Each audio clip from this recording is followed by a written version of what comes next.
the days of the Reformation, in the early 1500s, the Anabaptists were perceived as a threat to society.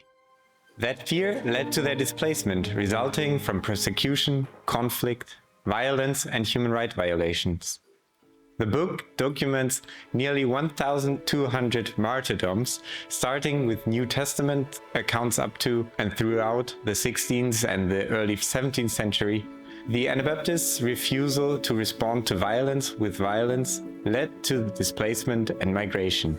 Today, according to United Nations Refugee Agency UNHCR, there are more than 108 million forcibly displaced people around the world. Join me as we meet firsthand some of those people.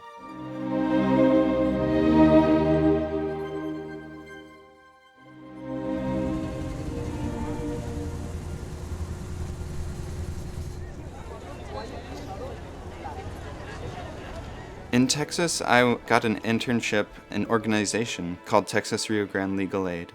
So I've been really interested in working with immigrants for a long time.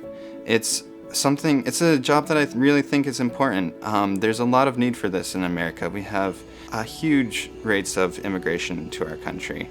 Being able to use Spanish, we've been able to help people in some situations who have had these terrible things happen, including human trafficking. So that's been a really rewarding and hard part of the job. I feel like we're called to help others, and there's many ways to do this, but this was one of the ways I could help.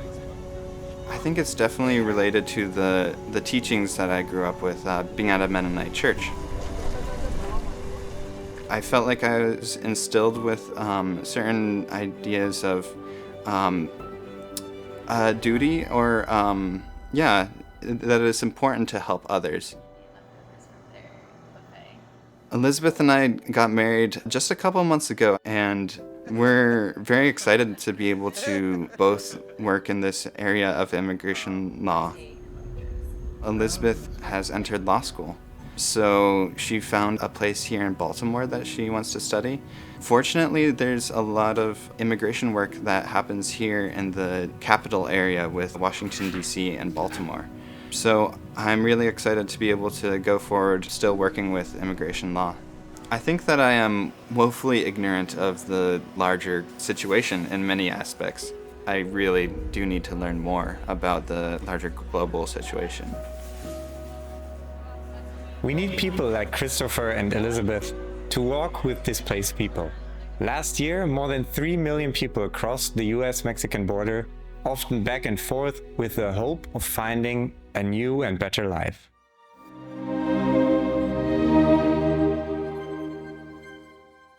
More than 6 million people fled Venezuela in recent history, making it the largest external migration crisis in Latin American history. Colombia is the largest recipient of this migration, welcoming over 2 million over its borders. The Mennonite Brethren Church in Colombia is working closely with Mennonite Central Committee to be a source of hope for hundreds of refugees. In terms of achievements, we can consider the involvement of the Church in response to such a strong migratory phenomenon as an improving quality of life for many migrants. When I came to this program, they really helped me with food and orientation. That has been a huge help for me and for my children. The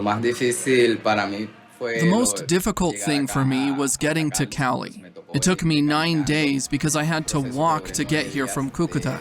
I had no food or water, and I struggled with depression.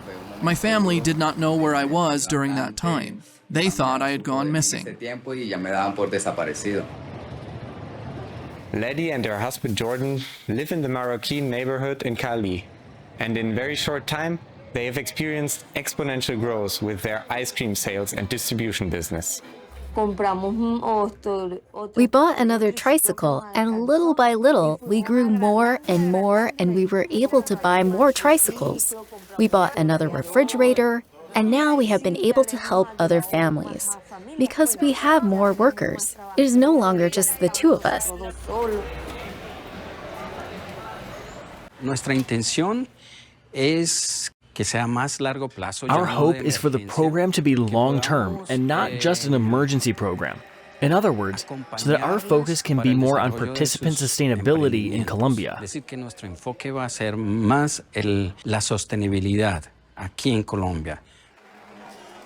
I'm realizing that the crisis is not limited to Central America. The Democratic Republic of Congo, for example, has 5.5 million who fled their homes in search of a better life.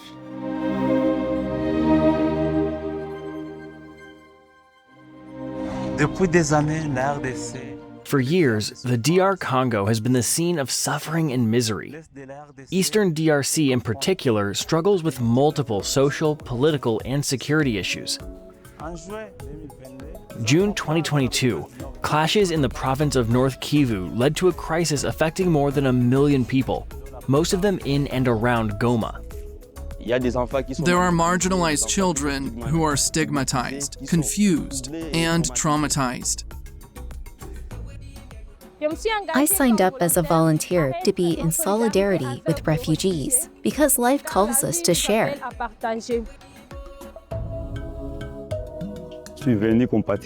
I've come to show my compassion for the people, the displaced war victims who are suffering, so that I can come and support with smile.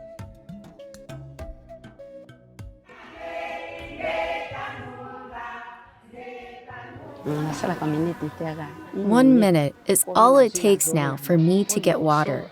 When we came, life was very hard. School for our children, the clinic. We are getting water without problem. Life has really changed. The drilling project is important because water is life. God takes care of us not just spiritually, but physically as well. So this whole project revolves around people, so that those who've been displaced can live well.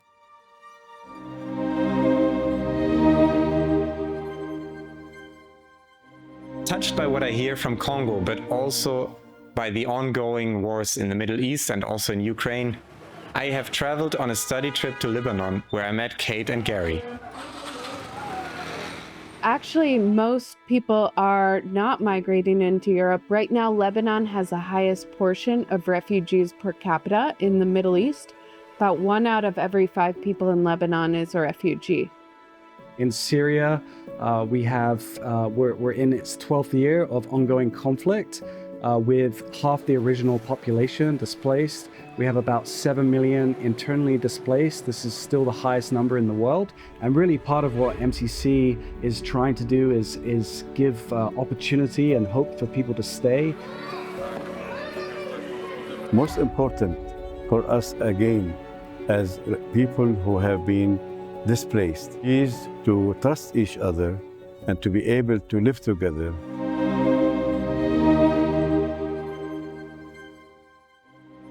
Many people transit through Turkey to arrive by boat on the Greek island of Lesbos to reach countries in Europe. The camp of Moria, which had received up to 22,000 refugees, burned down in 2021 and no longer exists. Today, the new camp Mavrovuni welcomes people from many countries, such as Ethiopia, Afghanistan, or Iraq, in much better conditions.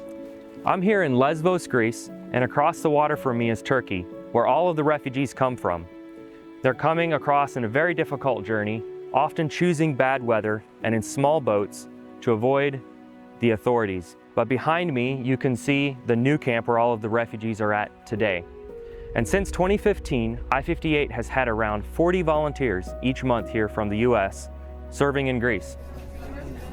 The refugees have taught me so much about the spirit of resilience and the ability to adapt to difficult and changing circumstances. I believe that it would push me in a way to grow personally and also be able to serve those who have never experienced the gospel before.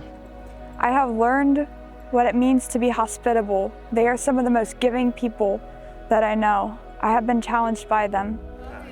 A service is organized for volunteers on Sunday mornings, and refugees who wish to come are warmly welcomed. I've realized that we have a lot to learn from each other. How about inviting some of the displaced people who live nearby over for a cup of tea or coffee?